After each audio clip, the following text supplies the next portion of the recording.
कशेडी बोगद्यात अनेक ठिकाणी गळती। मुंबई गोवा महामार्गावरील कशेडी घाटातील बोगद्याची 2 महिन्यातच दुरावस्था झाली आहे। कशेडी घाटातील बोगद्याला गळती लागली आहे। बोगद्यात पाणी गळत असल्याने वाहन चालकांना प्रवास करताना अडचणींचा सामना करावा लागत आहे। कशेडी घाटातील बोगद्यात सर्वत्र पाणी गळत असल्याने मुंबई गोवा महामार्गाच्या कामाबाबत प्रश्नचिन्ह उपस्थित झाले आहेत। मुंबई गोवा महामार्गावरील बहुचर्चित व महत्त्वाचा दुवा ओळखला जाणाऱ्या कशेडी घाटातील बोगद्याला अनेक ठिकाणी गळती लागली आहे। सिमेंटच्या फेसिंगमधून पाण्याचे फवारे उडत आहेत। त्यामुळे कशेडी बोगद्यातून प्रवास करताना पावसाचा अनुभव येतो। त्यामुळे वाहन चालकांमध्ये नाराजी आहे।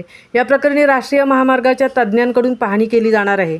2 किलोमीटर लांबीचा कशेडी बोगदा 2 महिन्यापूर्वी वाहतुकीस खुला झाला होता। लोकसभा मतदानासाठी कोकणात जाणाऱ्या चाकरमान्यांसाठी कशेडी बोगद्यातील वाहतूक 1 मे पासून पुन्हा सुरू करण्यात आली होती। बोगद्यातून दुहेरी वाहतूक सुरू करण्यात आली। मतदानासाठी मोठ्या संख्येने चाकरमानी कोकणात येण्याच्या शक्यतेने हा निर्णय घेण्यात आला होता। वळणावळणाच्या कशेडी घाटातील प्रवासाच्या वेळेत बचत होते। 5 ते 7 मिनिटात कशेडी घाटाचा अंतर बोगद्यावाटे कापले जात होते। सद्यस्थितीत या बोगद्यातून हलकी वाहने मार्गस्थ होत आहेत, तर अवजड वाहने पूर्णतः अडथळा उभारत बंद करण्यात आली आहेत।